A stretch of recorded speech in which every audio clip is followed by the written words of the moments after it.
자, 기본이론 과정 7번째 시간 진행하도록 하겠습니다. 자, 여러분 교재는 69페이지예요. 69페이지 펴시고 설명을 들어보시기 바라겠습니다. 자, 저희들이 지난 시간에 토지의 특성에서 말씀을 드렸죠. 자, 토지의 특성이라는 것은 토지는 자연물이라고 했어요. 참 자연물인 토지는 일반 재와 다른 특별한 성질을 지니고 있다. 이 같은 걸 우리가 토지의 특성이다 이야기 드렸고, 이 같은 토지의 성도 다시 두 가지로 나누었습니다. 토지의 자연적 특성이라는 게 있고 토지의 인문적 특성이라는 게 있다라는 겁니다. 이때 토지의 자연성은 토지 그 자체가 본래부터 지닌 특별한 성질을 말했죠. 그래서 본래부터 지니고 있다. 그럼 태어날 때부터 가지고 있다 그래서 선천적이다. 또한 있는 그대로 물리적 특성이다 할 수 있겠습니다. 참 토지에 있는 그대로 물리적 특성이다. 이렇게 된다면 이는 뭘 이야기하는 겁니까? 바로 자연적 특성을 의미한다. 이렇게 보시면 되겠죠. 또한 자연성은 변할 수 없죠. 이제 불변적인 특성을 지닌다. 이렇게 보시면 되겠습니다. 이에 비해서 토지의 인문적 특성이라는 것은 토지와 인간과의 관계에서 비롯되는 그와 같은 특성을 말합니다. 즉 사람 힘이 개입이 되었죠. 부동산 활동의 결과로서 나타난 특성이다라는 겁니다. 따라서 후천적이다 할 수 있겠죠. 또한 인위적이고 변할 수 있죠. 가변적인 특성이다 이렇게 보시면 되겠습니다. 그래서 여러분이 먼저 자연적 특성과 인문적 특성을 이해하시고 다음 여기는 여러 가지 종류가 있다 그랬습니다. 그중에 대표되는 거 말씀을 드렸죠. 자, 토지의 자연성 대표로 우리가 5가지 이야기했습니다. 부동성, 부증성, 다음 영속성, 개별성, 인접성 뭐 등등이 있다. 대표되는 건 이 5가지다. 뭐가 있었죠? 부동성, 부증성, 영속성, 개별성, 인접성 등이 있다라는 겁니다. 다음 토지의 인문적 정의도 여러 가지 있습니다. 그중에 대표되는 거 3가지를 이야기했어요. 자, 이 용도의 다양성, 다음 분할 합병이 가능하다 했죠. 줄여서 분합성, 다음 사회적, 경제적, 행정적 위치는 부동산 활동의 결과로서 나타난다 그랬죠. 따라서 사회적, 경제적, 행정적 위치는 변할 수 있다. 위치의 가변성이 있다라는 겁니다. 이유도 열었지만 대표적으로 3가지 잘 이해하시면 되겠습니다. 자, 용도의 다양성, 분합성, 위치의 가변성 등이 있다. 이렇게 생각하시고, 자, 우리는 이와 같은 자연성과 인문성 여기서 좀 더 구체적으로 살펴볼 필요가 있겠죠. 그래서 저희들이 지난 시간에 부동성과 부증성 여기까지 파생 특징 중심으로서 구체적으로 설명을 드렸습니다. 이번 시간에는 영속성부터 말씀을 좀 드리도록 하겠습니다. 자, 영속성입니다. 영속성은 아무리 상해도 가치에 소모나 마멸이 없다. 이 같은 특성을 말하는 겁니다. 자, 보세요. 토지는 있는 그대로 물리치면서 바라본다면 공간이다 할 수 있겠죠. 공간은 결코 파괴되지 않는다는 이야기예요. 좀 아무리 상해도 가치 소모나 마멸이 없다. 자, 이 같은 특성을 가려서 우리가 영속성 이렇게 표현하는 겁니다. 따라서 영속성은 다른 말로 아무리 사회도 가치의 소모나 마멸이 되죠. 소모가 되지 않는다는 이야기예요. 자, 이런 의미에서 영속성은 비소모성이다 이렇게 표현할 수 있겠죠. 소모가 되지 않는다, 비소모성이다. 또한 변치 않는다 해서 불변성, 결코 파괴되지 않는다는 거죠. 방금도 말씀드렸습니다. 자, 공간으로서 토지는 결코 파괴되지 않는다는 겁니다. 따라서 파괴된다. 자, 불괴성 참 다양하게 표현이 되고 있다는 겁니다. 비소모성, 불변성, 불괴성 모두가 어때? 영속성 의미한다. 이렇게 보시면 되겠습니다. 자, 이제 교재 한번 살펴봅시다. 교재 69페이지를 보세요. 69페이지는 양호 3번 영속성이다 소개되어 있죠. 괄호 보세요. 다른 말로 비소모성, 불변성, 불괴성 뭐 등등 표현할 수 있다. 이렇게 보시고요. 첫 번째 줄입니다. 토지는 일반 상품과 달리 사용에 의하여 소모되거나 마멸되지 않는다는 이야기예요. 그래서 물리적 측면에서는 결코 파괴될 수 없다. 자, 이와 같은 특성을 뭐라 합니까? 영속성 이렇게 이야기한다라는 겁니다. 그 다음 쯤 봅시다. 자, 부동산의 가치는 장래 기대된 편익을 현재 가치로 환원하는 값이다. 이렇게 정의할 수가 있다는 이야기예요. 그럼 이 같은 정의는 토지에 어떤 특성과 관련 있느냐 살펴봅시다. 자, 보세요. 장래 기대된 편익을 현재 가치로 환원하는 것을 부동산의 가치다. 이렇게 정의했습니다. 그런데 장래 기대되는 편익이 있다는 이야기는 무엇 때문입니까? 오래 쓸 수 있기 때문이지요. 자, 영속성 이와 관련된다 보시면 되겠습니다. 교재 다시 봅시다. 자, 부동산의 가치는 장래 기대되는 편익을 현재 가치로 환원값으로 정의된다. 이런 정의는 어떤 성? 영속성과 관련이 깊다. 이렇게 이해하시면 되겠습니다. 다음은 이제 영속성, 이 어떤 특성으로부터 파생 특징들이 여러 가지겠죠. 여기에 대해서 하나씩 살펴보도록 하겠습니다. 우리 지난 시에도 이런 말씀드렸어요. 자, 이 어떤 특성으로부터 토지의 이 어떤 특성으로부터 파생 특징들이 여러 가지 있다 해서 이걸 다 외울 수는 없다 그랬습니다. 그래서 지문 하나하나를 보시면서 이 지문을 이해하시면서 예를 들어서 어떤 특성 관리했을 것인가 이렇게 해서 우리 학습을 하자 말씀을 드렸죠. 네, 자, 본 과정도 마찬가지입니다. 자, 먼저 동그라미 1번 관련 내용입니다. 동그라미 1번은 물리적 감가상각이다 소개되고 있는데, 자, 여러분 교재 70페이지 펴놓으시고 참고를 좀 하시면 되겠습니다. 70페이지 상단에 감가 요인이다 이 부분이 소개되고 있죠. 자, 예, 감가 요인이다 소개인데, 이때 감가는 뭡니까? 가치를 떨어뜨리는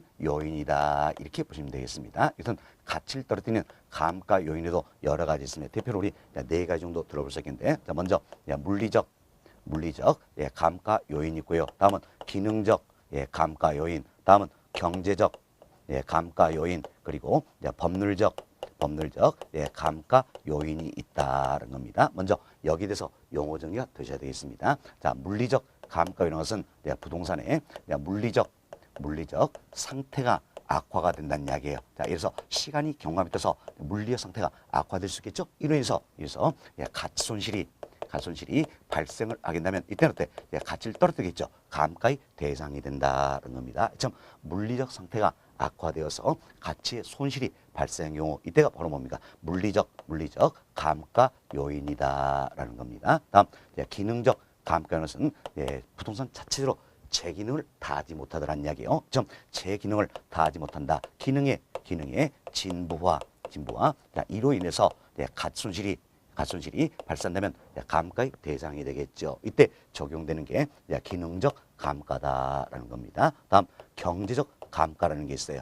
경제적 감가는 대상부산 자체와는 하등의 관련이 없습니다. 외부 요인과 맞지 않는다는 이야기예요. 처음 외부 요인과 맞지 않아서 가치의 손실이 발생한 경우가 있다는 겁니다. 이때 적용되는 게 바로 경제적 감가다 이렇게 보시면 되겠습니다. 다음은 법률적 감가 요인이라는 게 있어요. 자, 법률적 감가는 이제 권리의 하자가 있다라는 이야기예요. 좀 권리의 하자가 있어서 가치의 손실이 발생하게 된다. 이때 적용되는 게 바로 법률적 감가다. 이렇게 용어 정리하시면 되겠습니다. 좀 감가 요인에도 물리적 감가 요인, 기능적 감가 요인, 경제적 감가 요인, 법률적 감가 요인 등이 있다 생각하시고, 우리 토지를 한번 살펴봅시다. 자, 토지는 아무리 사용해도 가치 소모나 마멸이 없다 그랬습니다. 참 아무리 사용해도 가치 소모나 마멸이 없기 때문에 물리적 상태가 악화될 만한 이유가 없다라는 이야기예요. 이처럼 물리적 상태가 악화될 만한 이유가 없다라는 겁니다. 따라서 토지는 물리적 감가는 적용이 됩니까? 안 됩니까? 안 된다는 이야기예요. 뭐 때문입니까? 아무리 상해도 가치 소모나 마멸이 없다. 어떤 성입니까? 영속성이라는 특성이 있기 때문이다. 참 영속성의 특성이 있어서 아무리 상해도 가치 소모나 마멸이 있기 때문에 물리적 상태가 악화될 만한 이유가 없다라는 이야기예요. 따라서 토지에는 물리적 감가는 적용이 됩니까? 안 됩니까? 안 된다라는 겁니다. 좀 토지는 물리적 감가는 적용되지 않는다. 이렇게 보시면 되겠어요. 어떤 성입니까? 영속성 때문이다라는 겁니다. 다음 또 자, 기능적 감가 이걸 한번 생각해 봅시다. 자, 이 토지가 있어요. 이 토지에 있고 토지 위에 이처럼 건물이 들어서 있다라는 겁니다. 이때 벌써 이제 이 토지에 비해서 이처럼 건물이 들어서는데 건물의 건축 면적이 지나치게 협소하더라는 이야기예요. 그럼 자, 토지와 건물이 어울립니까? 어울리지 않습니까? 어울리지 않는다라는 겁니다. 이걸 가려서 우리 흔히 부지와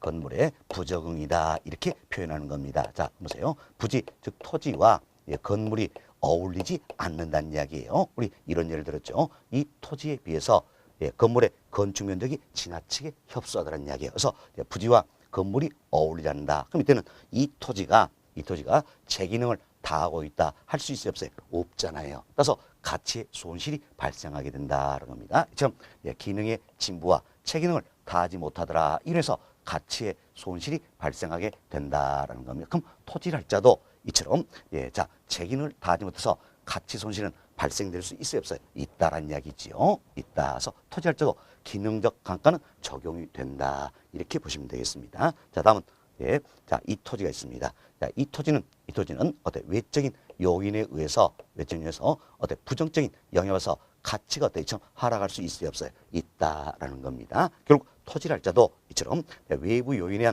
의한 가치 손실은 발생할 수가 있다라는 겁니다. 따라서 경제적 감가는 토지도 어때? 적용이 된다라는 겁니다. 다음, 자, 이 토지의 경우에 따라서는 권리의 하자가 있을 수 있어요, 없어요? 있다라는 이야기죠. 그래서 지금 권리의 경우에 따라서는 권리의 하자가 발생이 되어서 가치 손실이 발생할 수 있다라는 이야기예요. 토지할자도 이처럼 법률적 감가 적용이 된다. 이렇게 보시면 되겠습니다. 자, 그럼 우리 정리합시다. 자, 토지는 아무리 상해도 가치 소나 마멸이 없다. 이것은 영속성의 특성으로 인해서 물리적 감가는 적용이 됩니까? 안 됩니까? 안 된다는 이야기예요. 적용되지 않는다. 그렇다할지라도 토지의 기능적 감가, 경제적 감가, 법률적 감가는 어때? 적용이 되고 있다는 겁니다. 그래서 여기 자, 영속성의 특성으로 해서 토지는 물리적 감가는 적용되지 않는다. 다만 토지할지라도 기능적 감가, 경제적 감가, 법률적 감가는 적용 대상이 된다. 이렇게 이해하시면 되겠습니다. 자, 이 내용이 70페이지 상단에 보충학습 박스에 나와 있는 내용이에요.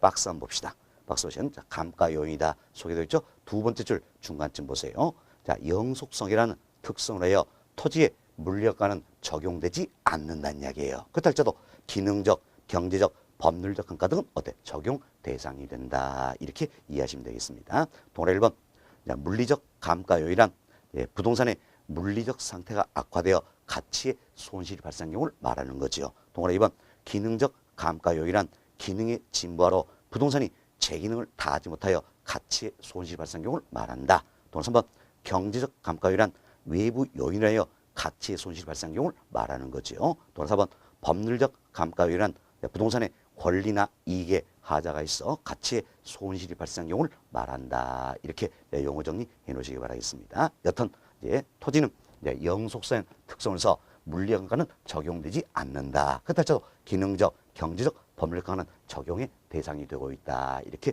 정리하시면 되겠습니다. 다시 앞 페이지로 넘어갑니다. 69페이지예요. 69페이지에 동그라미 1번 1 소개해드린 내용이었어요. 자, 동그라미 1번 보세요. 물리적 감가상각의 논리가 적용되지 않는다. 결국 토지는 영속성이라는 특성으로 인해서 이처럼 물리적 감가는 적용되지 않는다. 이렇게 보시면 되겠어요. 자, 여튼 토지의 물리적 감가가 적용되지 않는다는 건 결국 어떤 성? 영속성 때문이다. 이렇게 잘 이해하시면 되겠습니다. 다음 동그라미 2번 봅시다. 동그라미 2번 보시면 소몰 전제라는 재생산 이론이나 사고방식을 적용할 수 없게 한다는 이야기예요. 왜 그럴까요? 소모가 되지 않기 때문이죠. 아무리 생각해도 가치 소모나 마멸이 없다. 어떤 쌍입니까? 영속성 관련된다. 이렇게 보시면 되겠습니다. 그래서 지문에 소모를 전제로 하는 이 말이 나오면 여러분 어때? 소모가 되지 않는다. 그래서 어때? 영속성 연결해 보시면 되겠습니다. 다음 동그라미 3번 가치 보존력이 우수하다. 왜 그럴까요? 오래 쓸 수 있기 때문에 아무리 생각해도 가치 소모나 마멸이 없다. 참 오래 쓸 수 있기 때문에 가치 보존력이 우수하다 할 수 있겠지요. 자, 다음 질문 봅시다. 장기 투자를 통해 자본이득과 소득이득을 얻을 수 있다 나와 있는데 이건 우리가 이런 생각을 해보시면 되겠어요. 자, 앞으로도 배우겠지만 자, 부동산 투자는 크게 3단계 과정으로 이루어집니다. 자, 먼저 취득입니다. 취득. 자, 그리고 운용의 과정이 있다는 이야기야. 가장 대표례가 바로 임대업이지요. 임대업이란 운용의 과정이 있다. 결국 임대용 부동산을 취득하고 임대업이라는 운용의 과정을 거쳐야 된다. 그리고 취득했던 임대용산을 어때? 처분을 하게 된다는 겁니다. 이래서 부동산 투자는 취득, 운용, 처분의 과정으로 이루어진다는 이야기예요. 임대업이라는 운용의 과정이 내포되는 것도 결국 뭐 때문입니까? 오래 쓸 수 있기 때문에 임대업이 가능하다 그 이야기죠. 어떤 쌍입니까? 영속성과 관련된다 할 수 있겠죠. 또한 운용의 과정이 내포되어 보니까 취득, 운용, 처분 이 과정은 어떤 기간이 길다는 이야기예요. 길다. 따서 장기 투자가 이루어진다. 그래서 부동 투자는 장기 개념이 되겠습니다. 왜? 운용의 과정이 내포되기 때문이다. 뭐 때문에 운용이 가능하냐? 바로 영속성 이 같은 특성 때문에 예, 이 운용, 즉 임대업이 가능하다 할 수 있습니다. 그럼 이때 우리는 이제 이 같은 운용의 과정을 통해서 이득을 얻어볼 수 있다는 이야기예요. 이때 얻을 수 있는 이득을 우리 흔히 소득 이득이다 이렇게 이야기하는 겁니다. 그 대표로 임대업 생각한다면 임대료 들어볼 수 있겠지요. 다음 처분의 과정을 통해서 이득을 얻어볼 수 있다. 이때 얻을 수 있는 이득을 우리가 자본 이득이다라고 이야기합니다. 뭐 자본이다 대표적으로 매매 차익, 양도 차익 들어볼 수 있겠죠. 그럼 참 매매 차익, 양도 차익이 발생한 또 오래 쓸 수 있기 때문이다. 이렇게 보시면 되겠습니다. 자, 이처럼 이 오래 쓸 수 있다. 영속성의 특성으로 인해서 운용의 과정이 내포되기 때문에 부동산 투자를 통해서는 우리가 자본이득뿐만 아니라 소득이득까지도 얻을 수 있다라는 거예요. 참 자본이득뿐만 아니라 그럼 소득이득까지 얻을 수 있는 건 결국 뭐 때문입니까? 오래 쓸 수 있어서 임대업이 가능하기 때문이다. 어떤 성? 영속성과 관련된다. 이렇게 생각하시면 되겠습니다. 이게 3번 뒷지문이 되겠네요. 자, 그래서 동그라 3번 뒷지문 다시 봅시다. 장기 투자를 통해 자본이득과 소득이득을 얻을 수 있다. 참 장기 투자를 통해서 자본이득과 소득이득을 얻을 수 있다. 이는 어떤 성? 영속성과 관련된다. 이렇게 보시면 되겠습니다. 다음은 동그라미 4번 내용입니다. 4번은 이렇게 합시다. 소유이익과 사용이익을 분리시킨다. 이 말인데 자 이건 이렇게 하세요. 자 소유이익이 있고 사용이익이 있다라는 이야기야. 그럼 소유이익과 사용이익을 분리시킨다. 이건 우리 생각합시다. 내가 땅을 가지고 있어요. 그럼 땅을 가지고 나는 어떻습니까? 소유 이익을 얻을 수 있겠지요. 그렇지만 내 땅을 빌려 쓴 사람은 사용 이익을 얻을 수 있다란 이야기예요. 얻을 수 있다. 소유 이익과 사용 이익을 분리시킬 수 있다란 이야기예요. 뭐 때문입니까? 바로 임대업이 가능하기 때문이죠. 임대업이 가능한 것도 결국 뭐 때문에 오래 수다 영속성 이와 같은 특성과 관련된다. 이렇게 보시면 되겠습니다. 따라서 우리가 이제 영속성 특성으로 인해서 결국 임대업이 가능하다. 그래서 임대차 시장이 발달하게 되는 근거가 된다라는 겁니다. 자, 생각해보세요. 사과처럼 먹어버리면 그만이면 임대가 됩니까? 안 되죠. 오래 쓸 수 있기 때문이다. 이렇게 보시면 되겠습니다. 그래서 4번 좀 봅시다. 소유이익과 사용이익을 분리하여 타인으로 하여금 이용을 가능한다. 결국 임대업을 가능하게 한다 할 수 있겠죠. 이래서 임대차장의 발달 근거가 된다. 어떤 성? 오래 쓸 수 있다. 영속성과 관련된다. 이렇게 이해하시면 되겠습니다. 다음 동그라미 6번 봅시다. 부동산 관리의 중요성을 크게 한다. 뭐 때문입니까? 오래 쓸 수 있기 때문에 그래서 관리가 이루어져야 된다라는 겁니다. 다음 동그라미 7번 부동산 활동의 장기적 배를 필요화시킨다. 자, 부동산 활동은 장기적으로 이루어진다는 이야기. 뭐 때문에? 오래 쓸 수 있기 때문이다. 영속성과 관련된다. 이해하시면 되겠습니다. 동그라미 9번 봅시다. 가격이 하락해도 소모되지 않기 때문에 차후에 가격 상승을 기대하여 매각을 미룰 수 있다는 이야기예요. 차후에 가격 상승을 기대하여 매각을 미룰 수 있는 것도 뭐 때문입니까? 오래 쓸 수 있다. 영속성과 관련이 된다. 이렇게 보시면 되겠습니다. 자, 이런 정도로 해서 영속성 관련해서 파생의 특징들 살펴드렸습니다. 이 특징들 하나하나씩 읽어보시면서 이해를 하시라 했지요. 이해를 하시면서 어떤 특성과 관련이 있는가 정리가 되시면 되겠습니다. 자, 다음 페이지 봅시다. 다음 페이지는 양골 4번입니다. 양골 4번은 개별성, 자, 여기에서 설명 내용이 되겠습니다. 자, 개별성은 자, 우리가 이렇게 했죠. 자, 토지는 있는 그대로 바라보자는 이야기야. 그럼 토지를 있는 그대로 바라봤을 때는 모든 토지가 다 다르다 그랬죠. 자, 지형, 지질, 지세 이것 등을 고려한다면 모든 토지가 다 다르다는 이야기야. 복수의 동일한 토지는 있을 수 있어요, 없어요? 없다라는 이야기예요. 참 있는 그대로 물리적 측면에서 바라봤을 때는 복수의 동일한 토지는 있을 수가 없더라. 모두가 다 다르다. 이와 특성을 우리가 이제 개별성 이렇게 이야기합니다. 그럼 자, 참 물리적 측면에서는 모두가 다 다르기 때문에 대체가 됩니까? 안 됩니까? 안 된다는 이야기예요. 안 된다 해서 우리 흔히 비대체성이다 이렇게 표현합니다. 물리적 측면에서는 대체가 되지 않는다. 왜? 모두가 다르기 때문이다 라는 겁니다. 비대체성이다. 또한 모두가 다르다서 비동질성 이렇게도 표현한다는 겁니다. 또 모두가 다르기 때문에 어떤 이질성이다, 이성이다 표현할 수 있겠죠. 뭐 기타 등등 여러 가지로 표현되고 있다는 겁니다. 그래서 비대체성, 대체되지 않는다는 이야기예요. 왜? 물리적 측면에서는 모두가 다르기 때문이다. 그죠? 개별성을 의미한다. 뭐 비동질성, 이질성, 개별성을 의미한다. 이렇게 이해하시면 되겠습니다. 자, 그리고 우리 이 관련해서 먼저 2부를 한번 살펴봅시다. 자, 물리적 대치라는 게 있고요. 대체고 다음은 경제적 대체라는 게 있다라는 겁니다. 이때 경제적 대체는 용도적 관점에서의 대체를 말한다라는 겁니다. 자, 용어 정리 먼저 합시다. 물리적 대체라는 것은 있는 그대로 대체시키는 겁니다. 그럼 어때? 똑같은 게 있어야 물리적 대체가 가능하다 할 수 있겠죠. 그러면 경제적 대체라는 것은 용도적 관점에서의 대체를 말한다. 이렇게 보시면 되겠어요. 그럼 자, 우리 이런 예를 한번 들어봅시다. 자, 여기에 주거지역이 있습니다.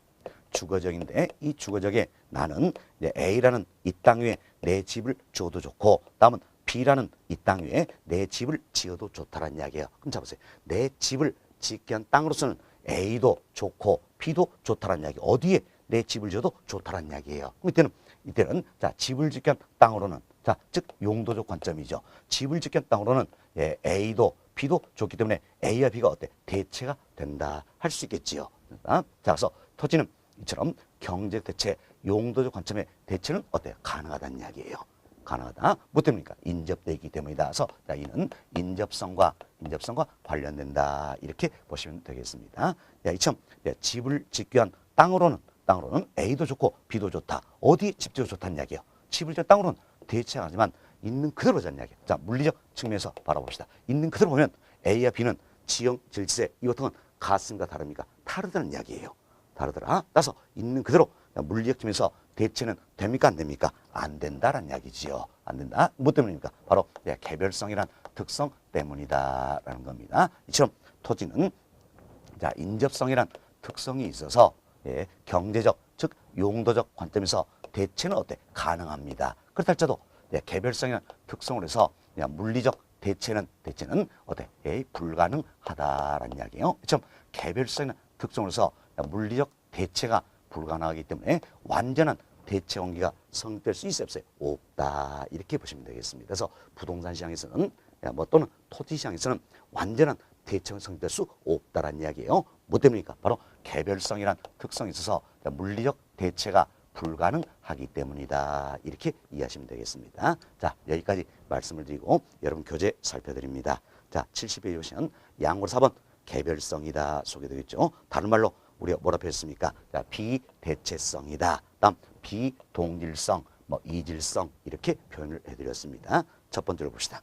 자, 지표상에 존재하는 토지의 위치나 지형, 지세, 지반 등이 동일한 것은 없다는 거지요. 그 특성도 모두 달라 물리적 측면에서 바라봤을 때는 복수의 동일한 토지는 있을 수 없다라는 거예요. 모두가 다르다는 거죠. 이 특성을 우리가 개별성 이렇게 이야기합니다. 그 아래줄을 봅시다.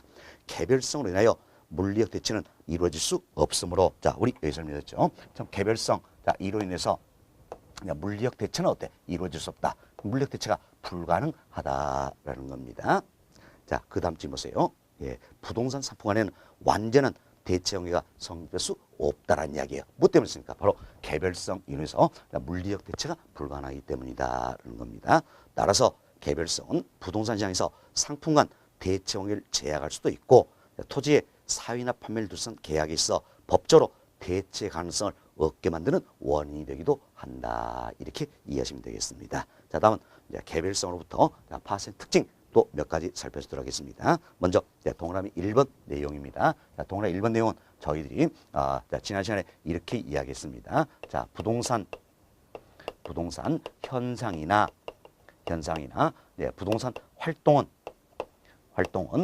먼저 지역적으로 즉 국지적으로 나타날 수 있다라는 겁니다. 그렇지만 경우에 따라서는 개별적으로 나타나기도 한다라는 겁니다. 지금 부동산 현상이나 부동산 활동이 지역적으로 즉 국지로 나타나는 건 결국 무엇 때문입니까? 바로 움직일 수 없다. 부동산이나 특성 때문이다. 왜? 부동산 특성에서 지역 간 이동이 되지 않기 때문이지요. 반면 부동산 현상이나 활동이 개별적으로 이루어진다는 이야기. 이는 뭐 때문입니까? 모두가 다르기 때문이다. 개별성이나 특성 때문이다. 이렇게 보시면 되겠어요. 참 개별성이나 특성으로 인해서 그래서 모두가 다르기 때문에 토지마다 단위 면당 가격도 어때? 다르다는 이야기예요. 또한 토지마다 수익을 발생시키는 것도 다르겠죠. 감가가 이루어진 정도 다르다는 이야기예요. 물론 토지는 어때? 물리적 감가는 적용되지 않는다 그랬습니다. 그러나 기능적, 경제적, 법률적 측면에서의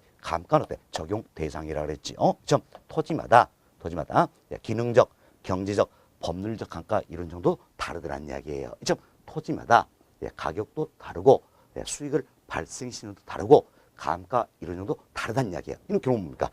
부동산 현상 이 자체가 개별적으로 나타난다라는 겁니다. 무엇 때문에? 바로 개별성이란 특성 때문이다. 참 개별성이란 특성으로 해서 부동산 현상이 개별적으로 나타나기 때문에 어때? 모두가 다르기 때문에 우리는 토지마다 분석을 필요가 있다는 겁니다. 이 토지마다 분석을 우리가 어때? 개별 분석이다 이렇게 이야기했죠. 개별 분석이 참 개별 분석을 필요케 하는 이유는 어디에 있는 겁니까? 바로 개별성이란 특성을 해서 부동산 현상 활동이 개별적으로 나타나기 때문이다. 이렇게 보시면 되겠습니다. 자, 이 정도 이해하시고 동그라미 1번 봅시다. 1번 보시면 자, 개개 부동산의 가격이나 수익, 감가 등을 개별화 구체하여 부동산 현상을 개별화시킨다. 자, 이처럼 부동산 현상이 개별적으로 나타나는 건 어떤 성? 개별성과 관련된다. 이렇게 이해하시면 되겠죠. 자, 동그라미 2번 부동산 현상을 개별하는 이론적인 근거가 된다. 자, 유사한 지문이죠. 부동산 현상을 개별하는 이론적인 근거가 된 건 바로 뭡니까? 개별성이나 특성 때문이다라는 겁니다. 이처럼 부동산 현상을 개별화시키기 때문에 부동산 이론이나 원리의 도출 어렵게 한다는 이야기. 모두가 다 다르기 때문에 부동산 학문에서 하나의 이론을 만드는 게 쉬운 일은 아니다. 그 이야기죠. 개별성과 관련이 되어 있다는 겁니다. 또 3번 대상상과 다른 부동산과의 비교를 어렵게 한다는 이야기가 뭐 됩니까? 모두가 다 다르기 때문이다. 개별성과 관련이 있다 보시면 되겠습니다. 다음 표준지 선정에도 어려움이 따른다 이 내용인데 이때 표준지라는 게 있어요. 표준지는 말 그대로 보세요. 표준이 되는 땅이란 이야기예요. 전국의 수많은 필지 중에서 대표가 되는 표준된 땅이다는 겁니다. 그렇죠? 표준지를 선정도 어렵더란 이야기예요. 왜? 모두가 다 다르기 때문이다. 어떤 성? 개별성과 관련된다. 이렇게 이해하시면 되겠습니다. 동그라미 4번 부동산 가치 추계의 어려움을 유발한다. 이도 뭐 때문일까요? 모두가 다르기 때문이다. 개별성과 연관이 있지요. 다음 동그라미 5번 봅시다. 자, 일물 일가의 법칙 적용을 배제시킨다 소개되고 있는데 자, 우리가 여기서 용어 정리합시다. 일물 일가의 법칙이라는 게 있어요. 자, 이건 뭐라는 것인가? 이처럼 동일한 시장 내에서는 동일한 시장 내에서는 일물 하나의 물건에 일가 하나의 가격이 존재한다. 이 법칙을 우리가 일물 일가의 법칙이다. 이렇게 이야기합니다. 그럼 보세요. 일물 일가의 법칙이 성립되기 위해서는 이와 같은 동일한 시장 내에서는 하나의 물건이 돼야 한다는 이야기야. 모두가 다 되겠죠? 그러나 토지 한번 생각합시다. 토지는 이처럼 강남의 토지 시장이다 할지라도 강남에는 모든 토지가 같습니까? 아니잖아요. 다를 수밖에 없다는 이야기. 어떤 성? 개별성 다를 수밖에 없다서 일물 이게 적용이 되지 않는다는 이야기예요. 또한 강남의 토지 시장이다 할지라도 강남에는 모든 토지의 단위미터 가격이 같습니까? 다릅니까? 다를 수밖에 없겠지요. 그래서 일가 이것도 적용되지 않는다. 결국 토지 시장에서는 즉 부동산 시장에서는 자, 일물 일가의 법칙이 적용이 됩니까? 안 됩니까? 안 된다는 이야기예요. 뭐 됩니까? 모두가 다르다. 바로 개별성이란 특성 때문이다. 이렇게 보시면 되겠어요. 참 개별성이란 특성으로 인해서 부동산 시장에서는 일물 일가의 법칙 적용이 된다 안 된다? 안 된다. 이렇게 이해하시면 되겠습니다. 그래서 동그라미 5번 일물 일가의 법칙 적용을 배제시킨다. 자, 일물 일가의 법칙 적용되지 않는다는 거예요. 뭐 때문에? 개별성의 특성 때문이다라는 겁니다. 다음 동그라미 6번 내용입니다. 동그라미 6번 내용도 우리 지난 시간에 이렇게 설명을 드렸습니다. 자, 먼저 부동성이란 특성이 있습니다. 지역 간 이론에서 이동이 되지 않는다는 이야기예요. 다음 부증성이란 특성이 있습니다. 물리적으로 절대량을 늘릴 수 없다. 다음 개별성 모두가 다르다는 이야기예요. 그래서 물리적으로 대체되지 않는다는 이야기. 참 부동성, 부증성, 개별성 등 자, 여러 특성으로 인해서 부동산 시장에서는 수요공급 조절이 어렵더란 이야기예요. 자, 수급 조절이 어렵다라는 겁니다. 자, 이점 수급 이게 뭡니까? 수요 공급 줄임말이죠. 수요 공급 조절이 어렵더라. 이로해서 시장기후 스스로 힘에 의해서는 균형 가격이 성립되지 않는다 그랬죠. 따라서 부동산 시장은 완전합니까? 불완전합니까? 불완전하다라는 겁니다. 이처럼 부동산 시장은 불안전 경쟁 시장이 된다는 이야기예요. 즉 시장이 불안전해서 시장 기후 스스로 힘에 의해서는 균형 가격이 성립되지 않는다. 따라서 우리는 적정 가격을 알아볼 필요가 있어요, 없어요? 있다라는 이야기. 참 적정 가격을 알아보기 위해서 감정평가는 제도를 도입하게 되었다라는 겁니다. 결국 감정평가를 피력하는 건 부동성, 부증성, 개별성 등 여러 특성과 관련이 되어 있다. 이렇게 보시면 되겠어요. 따라서 개별성도 감정평가를 피력하는 하나의 특성이 된다. 이렇게 보시면 되겠습니다. 그래서 또 6번 감정평가의 필요성이 요구된다. 이도 개별성도 관련이 되어 있다 할 수 있겠지요. 다음 감정평가를 통해서 개별 분석의 근거가 되고 있다. 자, 이처럼 감정평가를 통해서 개별 분석의 근거가 되는 건 뭐 됩니까? 모두가 다르기 때문에 토지마다 분석할 필요가 있다. 개별성 이와 관련된다. 이렇게 생각하시면 되겠습니다. 자, 다음 동그라미 7번 관련 내용이요. 동그라미 7번 우리가 또 부동산 시장편에서 말씀드리겠지만 개별성 이론에서 부동산 시장에도 여러 가지 특성을 야기시킨다는 겁니다. 자, 먼저 우리가 이를 살펴봅시다. 부동산 시장에서는 부동산 상품을 표준화할 수 있어요, 없어요? 없다라는 이야기예요. 이를 우리가 상품의 비표준화성이다 이렇게 이야기합니다. 참 부동산 시장에서는 상품을 표준화할 수가 없다라는 이야기예요. 다음 뭐 됩니까? 모두가 다르기 때문이죠. 바로 개별성이란 특성 때문이다라는 겁니다. 참 개별성이나 특성을 해서 부동산 시장에서는 상품을 표준화할 수가 없다라는 이야기예요. 따라서 도매상, 소매상 이 같은 유통기구를 둘 수 있어요, 없어요? 없다라는 겁니다. 자, 여러분 생각해보세요. 자, 땅 도매상, 땅 소매상 들어보셨나요? 못 들어보셨죠? 사과 도매상 이건 들어봤어도 땅 도매상 못 들어봤을 겁니다. 지금 부동산 시장에서는 도매상, 소매상 유통기구가 존재치 않는다는 거죠. 뭐 때문입니까? 바로 상품을 표준화시킬 수 없기 때문이다라는 겁니다. 지금 부동산 시장은 조직을 갖출 수 없다. 이걸 가려서 시장의 비조직성이다 이렇게 이야기하는 겁니다. 지금 부동산 시장에서 도매상, 소매상 유통기를 둘 수 없다. 시장에 조직을 갖출 수 없다. 이도 바로 뭡니까? 개별성이나 특성에서 상품을 표준화할 수 없기 때문이다라는 겁니다. 다음은 이제 부동산 거래는 개별적으로 이루는 경우가 강하죠. 좀 개별적으로 거래가 이루어지기 때문에 내가 거래 내용을 알리려고 합니까, 안 합니까? 안 한다는 이야기예요. 이 같은 걸 우리 이제 거래의 비공개성이다 이렇게 이야기합니다. 거래의 비공개성 또는 거래 내용을 알리는 날에서 은밀하게 거래를 한다. 그래서 거래의 은밀성 이렇게도 표현하는 겁니다. 이거 뭐 때문인 것인가?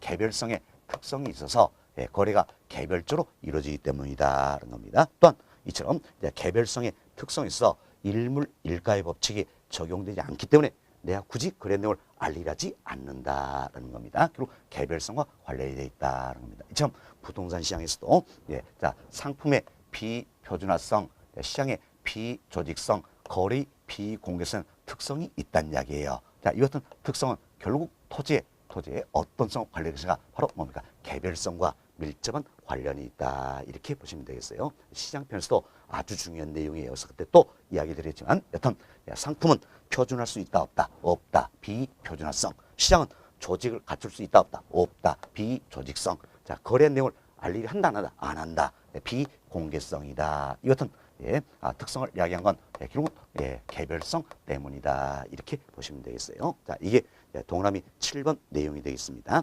상품의 비표준화성, 시장 기후의 비조직성, 거래의 비공개성 등 부동산 시장의 특성을 야기시킨다. 자, 이도 어떤 성? 개별성과 관련이 있다. 이렇게 보시면 되겠습니다. 자, 이 정도로 이해 좀 하시면 되겠고요. 다음은 양가로 5번입니다. 자, 양가로 5번은 인접성이에요. 인접성이다. 자, 인접성은 자, 토지는 또 다른 토지 어때? 있는 거 들어온다면 인접되어 있다 할 수 있겠죠. 이 토지는 이처럼 또 다른 토지 어때? 이렇게 인접되어 있다라는 겁니다. 이 같은 특성을 가려서 우리가 자, 인접성 이렇게 이야기합니다. 그럼 인접성은 인접되어 있다, 연결되어 있다는 이야기죠. 연결성 자, 이렇게도 표현하고 또 어떤지 연결되어 있다는 이야기는 연속되어 있다 할 수 있겠죠. 그래서 이제 연속성 이렇게도 표현하는 겁니다. 그래서 여기서 여러분이 조금 조심하셔야 됩니다. 자, 보세요.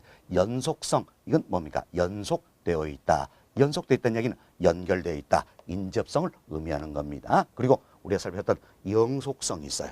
영속성. 영속성은 아무리 생해도 가치 소모나 마멸이 없다. 이 같은 특성을 말하는 거죠. 그래서 영속성과 여기는 연속성은 엄연히 어때? 다른 개념이다. 이렇게 보시면 되겠습니다. 자, 교재 한번 봅시다. 또 양으로 5번입니다. 자, 인접성은 다른 말로 우리가 연결성, 연속성 이렇게도 표현했습니다. 첫 번째, 자, 물리적으로 토지는 무한히 연속되고 다른 토지와 연결 특성을 말한다는 겁니다. 자, 다음 파생 특징입니다. 자, 동그라미 1번 내용은 이미 학습했습니다. 자, 토지는 어떤 외적인 요인에서 영향을 받는다는 이야기예요. 때에 따라서는 긍정적인 영향을 받을 수도 있고 때에 따라서는 부정적인 영향을 받을 수가 있다. 이 시험 외적인 요인에서 가치에 영향을 받는 걸 우리가 뭐라 했습니까? 외부 효과다 이렇게 표현했죠. 외부 효과다라는 겁니다. 이때 긍정적인 영향을 받는 걸 어때? 정의 외부 효과. 다음 부정적인 영향을 받는 자 외적인 요인에서 자 긍정적인 영향을 받을 수 있겠죠. 이게 정의 외부 효과. 부정적인 영향을 받을 수 있다. 이게 뭡니까? 부의 외부 효과다라는 겁니다. 점 외부 효과에도 크게 두 가지가 있다. 하나는 정의 외부 효과, 또 하나는 부의 외부 효과다 할 수 있겠죠. 그럼 이 같은 외부 효과는 토지의 어떤 성과 관련해서 것인가? 자 보세요. 이 토지는 근본적으로 움직이지 않는 이야기예요.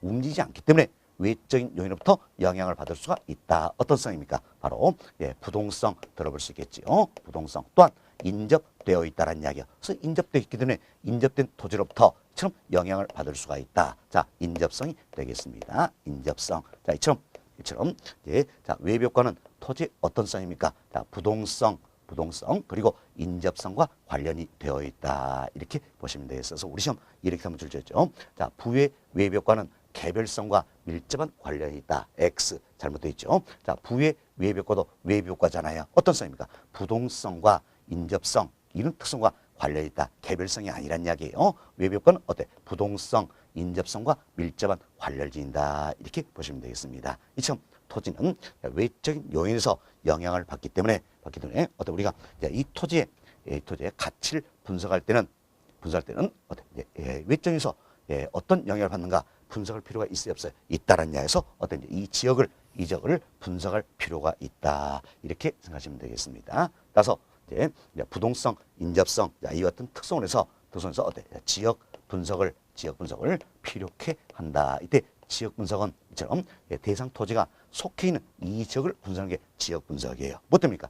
이 지역 내에서 이 토지의 가치에 영향을 미칠 수 있기 때문이다. 결국은 지역 분석 관련된 건 부동성, 인접성이다. 이렇게 생각하시면 되겠습니다. 참고로 조금 전에 저희들이 토지마다 분석을 해야 된다. 이게 뭡니까? 개별 분석이었죠. 개별 분석은 뭐 때문에? 모두가 다르다. 개별성 때문이다. 자, 비교가 되시면 되겠습니다. 자, 지역 분석은 어떤 성입니까? 부동성, 인접성과 밀접한 관련이 있고 개별 분석은 개별성과 밀접한 관련이 있다. 이렇게 보시면 되겠습니다. 자, 그럼 교재해 보세요.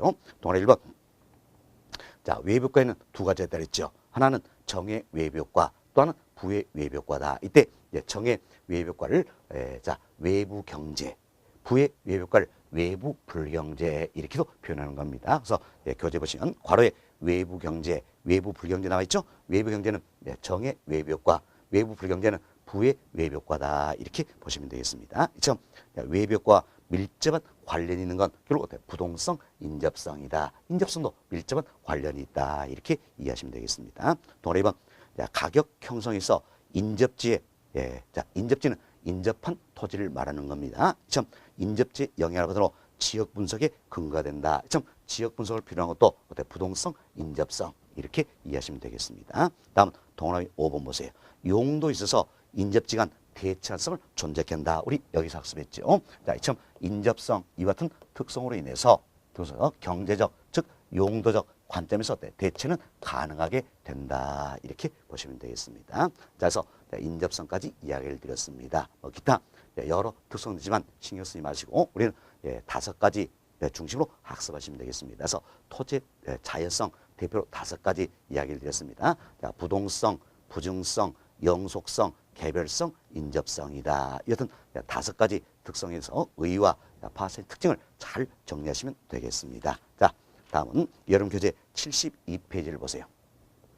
자, 72페이지 보시면 상단에 심학습이다. 그래서 토대성 비교다 나와 있죠. 이미 다 말씀드린 내용입니다. 한 번 더 반복할 수도 하겠습니다. 자, 첫 번째 가보세요. 토지의 위치죠.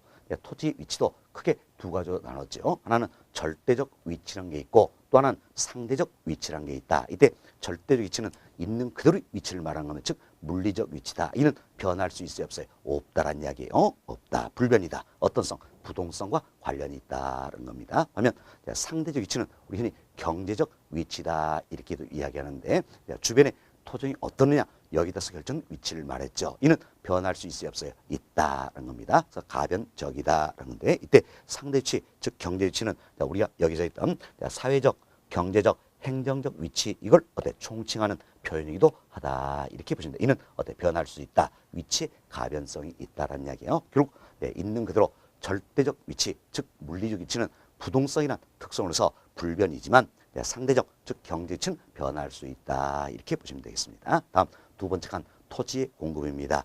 토지 공급도 우리가 물리적 공급과 경제적 공급으로 구분했습니다.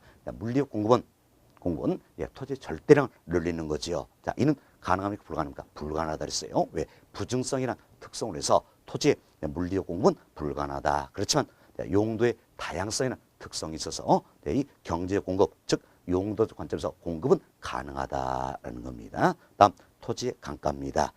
영속성이라는 특성에서 토지의 물리적 강가는 불가능하다. 그래서 물리적 강가를 적용 배제시킨다라는 겁니다. 자, 다시 보세요.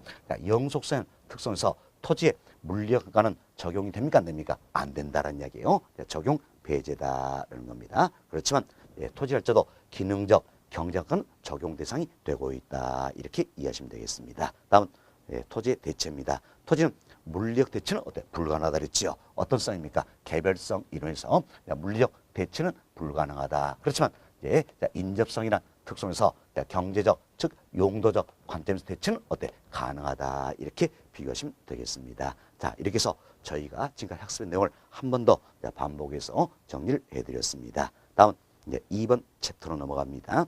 자, 여름 교재 72페이지 보시면 2번 챕터입니다. 자, 2번 챕터는 토지의 인문적 특성이다. 소개됐죠? 자, 토지의 인문적 특성이다. 이미 설명 다 드린 내용이에요. 여기다 자, 교재 바로 볼 수 있도록 하겠습니다. 첫 번째 보시면 자, 토지의 인문적 특성이란 토지와 인간과의 관계에서 비롯되어지는 즉 부동산 활동의 결과로 나타나는 특별한 성질을 말한다. 자, 이는 후천적이고 인위적이고 가변적인 특성이다 할 수 있겠지요. 그래서 여러 가지지만 우리는 대표로 세 가지 정도 학습하면 된다 했습니다. 먼저 양고래 1번 용도의 다양성입니다. 토지는 여러 가지 용도로 쓸 수가 있다라는 겁니다. 이걸 우리가 용도의 다양성이다 이렇게 표현합니다. 참 여러 가지 용도로 쓸 수 있기 때문에 다른 말로 다용도성이다 이렇게 표현합니다. 용도가 많다는 이야기에서 많을 다자 써서 다용도성 또는 용도가 다이기 때문에 용도의 변경도 가능하겠죠. 변용성 이렇게 표현되고 있다라는 겁니다. 자, 교재 보세요. 양으로 1번 용도의 다양성이다. 다른 말로 다용도성, 변용성 등으로 표현한다는 겁니다. 첫 번째 보세요. 토지는 일반 상품과 달리 1차 산업용지, 2차 산업용지, 3차 산업용지, 주거용지, 공공용지 등 여러 가지 용도로 사용될 수 있다는 이야기예요. 지금 용도가 다양하다. 이 특성을 우리가 용도의 다양성이란다. 이렇게 보시면 되겠습니다. 다음, 이러면서 파생 특징 몇 가지 살펴드립니다. 먼저 동그라미 1번입니다. 최유효용의 성립 근거가 된다 나와 있는데 이때 우리가 이제 최유효 이용이라는 게 있어요. 쉽게 이런 생각합시다. 최유효용은 가장 좋은 용도로 써보겠다는 이야기야. 이게 최유효용이다. 뭐 때문일까요? 용도가 다양하기 때문에 이 중에 가장 좋은 용도로 사용할 필요가 있어요, 없어요? 있다라는 거죠. 최유효용의 성립 근거된 건 바로 용도의 다양성이다. 이렇게 보시면 되겠습니다. 다음 동그라미 2번입니다. 자, 용도가 다양하기 때문에 경우에 따라서는 창조적 이용도 가능하게 된다는 이야기예요. 또한 용도의 전환이나 이행, 병전도 가능하게 된다는 겁니다. 자, 용도 다양하기 때문에 용도가 전환될 수 있겠죠. 또 이행될 수도 있다는 이야기. 그리고 병전, 여러 가지 용도가 동시에 존재한다는 이야기예요. 왜? 용도가 다양하기 때문이다. 그래서 용도의 전환, 이행, 병전을 가능하게 된다는 겁니다. 다음 동그라미 3번 보세요. 토지는 용도의 다양성의 특성이 있죠. 용도가 다이기 때문에 경우에 따라서는 어떻습니까? 전환도 가능하고 경우에 따라서는 이행도 가능하다. 그래서 우리가 이미 배웠어요. 자, 전환이 진행 토지를 어때? 후보지. 자, 이행이 진행 토지를 어떻습니까? 이행지 이렇게 배웠죠. 그럼 결국 후보지나 이행지의 개념이 나오게 된 것도 용도가 다양해서 전환이나 이행이 가능하기 때문이다. 자, 용도 딱 하나밖에 없다면 자, 후보지, 이행지 이런 개념이 나올 수 있어요, 없어요? 없다라는 이야기예요. 용도가 다양하기 때문이다라는 겁니다. 참, 용도의 다양성 이 특성으로 해서 결국 전환이나 이행이 가능하게 된다. 자, 이래서 어떤지 자, 이 이용의 전환이 이루어지죠. 결국 이용도가 향상이 될 수가 있다. 그래서 어때? 경제적 공급은 가능하게 된다. 이렇게 배웠습니다. 이게 이제 동화 3번 내용입니다. 자, 용도의 전환 또는 이행을 통한 토지의 경제 공급을 가능하게 한다. 용도의 다양성과 관련이 된다는 겁니다. 그래서 앞서 얘기했지만 토지의 물리적 공급은 불가능하다 했어요. 뭐 때문에? 부증성이나 특성이기 때문에 물리적으로 절대량을 늘리는 물리적 공급은 불가능하다. 그렇지만 용도의 다양성의 특성이기 때문에 자, 이용의 전환이 이루어지는 경제 공급은 어때? 가능하게 된다. 이렇게 비교하시면 되겠습니다. 다음 양고로 2번입니다. 양고로 2번은 분할 합병의 가능성이다. 이걸 줄여서 우리가 분합성 이렇게 표현하는 겁니다. 그래서 토지는 자, 우리 인간들이 비해서 자, 한 필지의 토지가 2필지 이상으로 분할될 수도 있겠죠. 또 2필지 이상의 토지가 1필지로 합병이 될 수가 있다는 이야기예요. 이 특성을 우리가 분할 합병의 가능성이다. 줄여서 분합성 이렇게 표현되는 겁니다. 물론 이도 어떤 법률이 허용한 범위 이내에서라는 이야기예요. 내 땅에서 내 맘대로 분할 합병할 수는 아니겠죠. 법률이 허용한 범위 이내에서다. 이렇게 보시면 되겠습니다. 무엇 때문에 이처럼 분할하고 합병할 것인가? 바로 어때? 최유효 이용을 위해서다. 이렇게 보시면 되겠어서 분합성은 최유효 이용과 뗄래야 뗄 수 없는 관계에 있다라는 겁니다. 자, 교재해 봅시다. 자, 양물 2번 분할 합병의 가능성을 줄여서 우리가 뭐로 표현했습니까? 분합성 이렇게 표현했죠. 첫 번째로 봅시다. 토지는 이용체 편의에 따라 법률이 허용하는 범위 내에서 내 맘대로가 아니라 그랬죠. 법률이 허용하는 범위 이내에서 자유롭게 분할이나 합병이 가능하여 토지 이용에 극대화를 도모할 수 있다. 이와 같은 특성을 분할 합병의 가능성이다. 그래서 분합성 이렇게 표현했습니다. 자, 다음 페이지, 자 73페이지예요. 상단의 첫 번째로 봅시다. 토지의 효과적인 분할 합병은 최유효용을 전제한다. 자, 무엇 때문에 분할하고 합병한다 했습니까? 최유효용을 위해서다라는 겁니다. 따라서 동그라미 1번 토지의 효과적인 분할 합병과 최유효용은 불가분의 관계, 뗄래야 뗄 수 없는 관계에 있다. 이렇게 보시면 되겠습니다. 다음은 동그라미 2번 내용이요. 자, 2번은 이렇게 합니다. 우리는 이처럼 분할 합병 을 통해서 더욱더 다양한 용도로 쓸 수 있어요, 없어요? 있다라는 겁니다. 그래서 분합성은 용도의 다양성을 지원하는 기능을 한다라는 거예요. 동그라미 2번 보세요. 토지의 분할의 합병을 통하여 더욱더 다양한 용도로 토지를 이용할 수 있으므로 분합성은 용도의 다양성을 지원하는 기능을 갖는다. 알 수 있겠죠? 자, 이 정도로 이해하시고요. 다음은 양고 3번입니다. 위치의 가변성이 있다. 흔히 위치성 이랬는데, 자, 사회적, 경제적, 행정적 위치는 변할 수 있다. 이게 이제 위치의 가변성이다라는 겁니다. 그래서 첫 번째로 한번 봅시다. 토지의 물리적 위치는, 자, 물리위치는 몰렸어요. 절대적 위치, 있는 그대로 위치다는 이야기. 이는 변할 수 있다, 없다, 없다라는 이야기. 불변이다라는 이야기. 불변. 이는 어떤 성입니까? 부동성. 이와 관련된다 할 수 있겠죠. 끝나버리시고 그 다음 쯤 보세요. 토지의 인문적 위치, 즉 상대적 위치는 환경의 변화에 따라 가변적 변할 수가 있다라는 이야기예요. 좀 사회적, 경제적, 행정적으로 움직일 수 있다. 자, 사회적, 경제적, 행정 위치는 결국 부동산 활동의 결과로서 나타나니까 변할 수 있어요, 없어요? 있다. 그래서 위치의 가변성을 의미한다. 이렇게 보시면 되겠습니다. 자, 이렇게 해서 토지의 인문적 성에도 여러 했지만 가장 대표적인 특성 세 가지. 자, 용도의 다양성, 분합성, 위치의 가변성이 있다. 여기 대해서 의의와 파트의 특징 몇 가지 정리해드렸습니다. 이런 정도만 이해하셔도 되겠어요. 자, 이렇게 해서 저희는 이제 토지의 특성을 크게 두 가지로 나눴습니다. 하나는 토지의 자연적 특성이다. 또 하나는 토지의 인문적 특성이다. 그래서 자연성, 인문성 여기도 여러 가지 종류가 있었습니다. 자연성에는 어때? 부동성, 부증성, 영속성, 개별성, 인접성 등이 있죠. 자, 인문성에는 용도의 다양성, 분합성, 위치 가변성 등이 있다. 이 같은 특성들의 의의와 파생이 특징돼서 설명을 드렸습니다. 자, 그리고 여러분 교재 75페이지를 보세요. 75페이지 보시면 제3절입니다. 3절은 건물의 특성이에요. 이미 이분도 설명은 다 드렸습니다. 교재 먼저 한번 살펴봅시다. 첫 번째, 건물은 인간의 창조물이죠. 이처럼 인간의 창조물인 건물이 자연물인 토지와 달리 지으는 특별한 성질, 이걸 우리가 건물의 특성이란다. 이것은 건물성은 중요성이 굉장히 낮은 부분이라 했어요. 제목만 이해하자 그랬습니다. 먼저 이동 가능성이 있다. 생산 가능성이 있다. 비영속성, 동질성, 지배성 또는 종속성이 있다. 이렇게 해서 제목만 이해를 좀 해보시면 되겠습니다. 구체적인 내용은 저희들이 다 설명을 드렸어요. 제목만 여기서는 이해가 되셔도 되겠습니다. 자, 이렇게 해서 3절 건물성까지 다 맞춰드렸고요. 다음은 76페이지를 한번 보세요. 76페이지 보시면 확인학습 문제다서 두 문제가 들어있어요. 그래서 본 과정에서 한 문제 풀어드리고 또 심화 과정에서 나머지 문제도 한 번 더 풀어주도록 하겠습니다. 자, 1번 문제 한번 봅시다. 1번 문제 보시면 토지의 자연성 중 영속성 설명으로 옳은 것을 모두 고른 것은 이래 되어 있지요. 그럼 자, 기억본부터 미음문까지 여러 가지 특징들이 소개되어 있다는 이야기예요. 이 특징을 보면서 어떤 특성과 관련해서 것인가 이걸 찾아보시면 되겠지요. 자, 먼저 기억본입니다. 토지의 집약적 이용과 토지 부족 문제의 근거가 된다.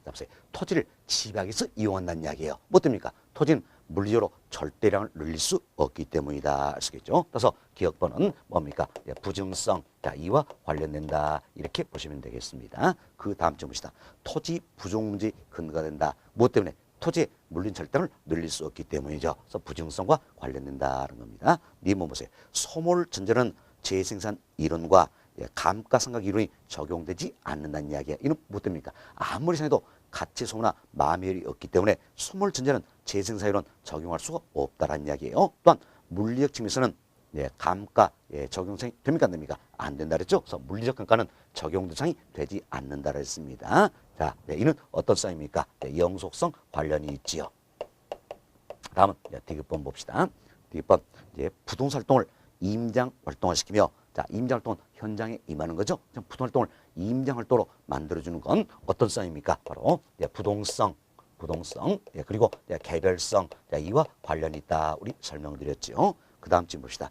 감정평가 시 지역 분석을 필요로 한다. 이처럼 지역 분석을 필요로 하는 것도 결국은 어떤 성 때문입니까? 부동성, 그리고 인접성 때문이다라는 겁니다. 그럼 어때? 지문 전체에 봤을 때는 공통된 걸 찾아야 되겠죠? 공통된 게 바로 뭡니까? 부동성이다. 그래서 뒷번은 부동성과 관련된다. 이렇게 보시면 되겠습니다. 다음 리을본 봅시다. 일물 일가의 법칙이 배제되며, 자, 부동산 시장에서는 일물 일가 법칙 적용되지 않는 이야기예요. 뭐 때문에? 모두가 다르다. 개별성 특성 때문이지요. 다음 토지 시장에서 상품 간 완전한 대체가 제약된다. 참 완전한 대체가 이룰 수 없는 것도 바로 개별성이라는 특성에서 물리적 대체가 불가능하기 때문이다라는 겁니다. 따라서 리을번 이는 어떤 사입니까? 개별성, 자, 이와 관련된다. 이렇게 보시면 되겠습니다. 개별성. 다음 미음문 봅시다.